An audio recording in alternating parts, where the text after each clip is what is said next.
Hi, I'm Damon Smith, Extension Field Crops Pathologist at the University of Wisconsin-Madison. Today, I'd like to take a few moments to talk about the Crop Protection Network crop disease forecasting tool powered by the National Predictive Modeling Tool Initiative.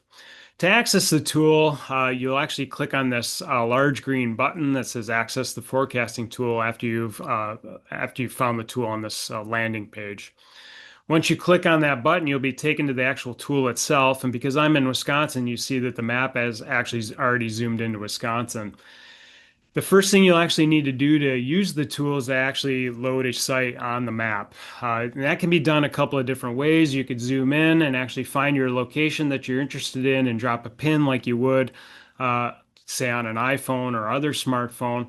What I actually prefer to do is to have some pre-populated sites using lats and longitudes in a CSV file and upload that CSV file using this upload CSV file option.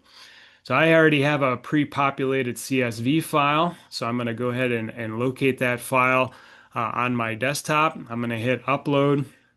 The tool is now pulling in those latitude and longitudes, finding those on the map, and then generating automatically the forecasts for disease risk for today.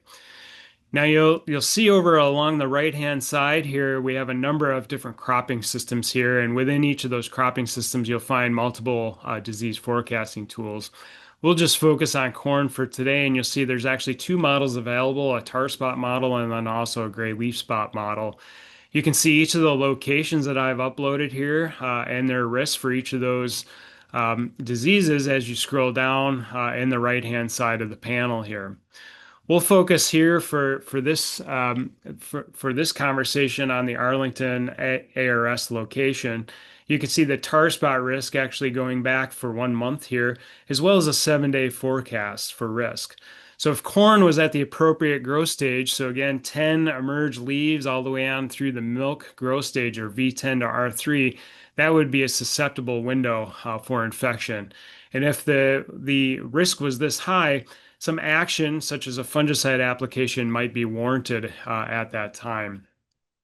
You'll notice the gray leaf spot risk is actually pretty low for today, and you'll see the forecast here. There's a 7-day forecast in this window, also remaining fairly low. So if we were again in that susceptible corn growth stage window, no action would likely be needed for today for a gray leaf spot.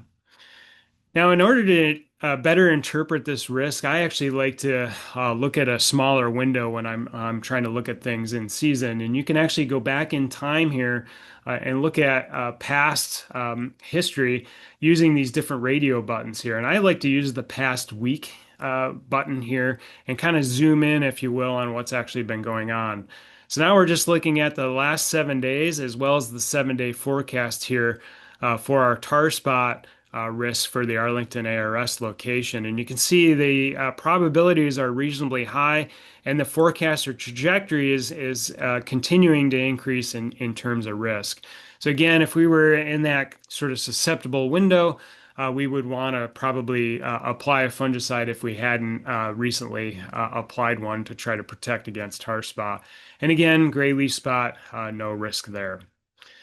Feel free to check out some of the other diseases along the top here and those other models. Hopefully you find those helpful as well.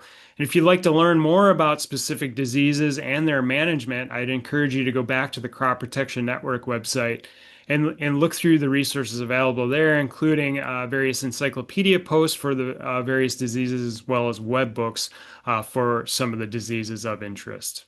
If you have any questions about this crop disease forecasting tool, feel free to reach out to me at damon.smith@wisc.edu or the folks at the Crop Protection Network at info@cropprotectionnetwork.org.